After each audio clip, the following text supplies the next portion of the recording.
treatment for people with chronic trauma is about is helping them get their emotions under control. Like Sean mentioned earlier, we get too angry, we get too sad, we get too anxious.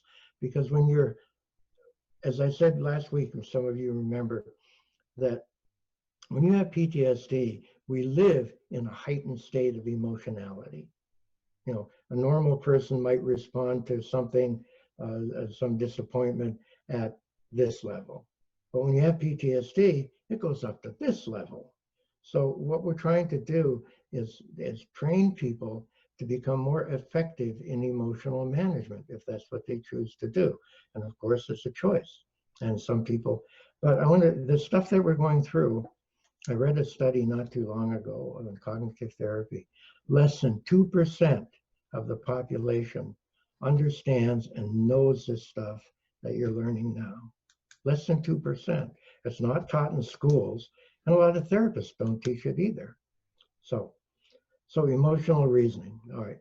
If we're going to look at any event or any experience and evaluate it, we're going to do it with two things, with our emotions and with how we feel about it. You go down to buy a car and you look at it and you examine, okay, what kind of mileage does it get?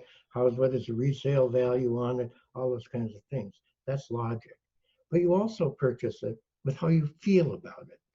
Do you feel attracted to this? Okay. Now, many therapists and a lot of people will do a lot of, well, how did that make you feel? What are your feelings? It's kind of a, I don't know, kind of ooey gooey. It's all about feelings, you know.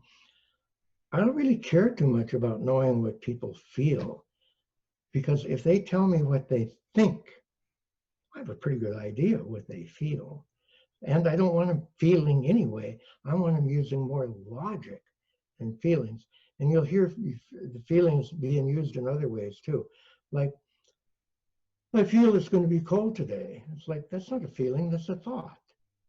I feel as though you really don't care about me. That's not a feeling, that's a thought.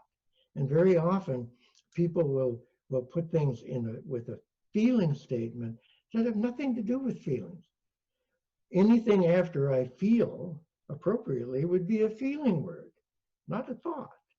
So I think that gets real confusing too. Like, I feel as though nobody loves me. That's not a feeling, that's a thought. But you can know what that thought, what kind of feelings that thought is going to generate. So I think we need to be real careful about that. So what I suggest is to clients that I'm working with is kind of, I don't know what the right word would be, but I tell them this. In 12-step programs, you get a lot of stuff like this. Well, your best thinking got you here. So don't think. What are your feelings? And I'm just the opposite. It's you got to think your way out of this. You're not going to feel your way out of this. You got to think your way out of using cognitive distortions. So I tell them, I really don't care about your feelings. I care about your thoughts. So I tell them, don't trust your feelings, because feelings are not facts. They're simply feelings. And instead of going with feelings, you want to be using logic. What is the evidence?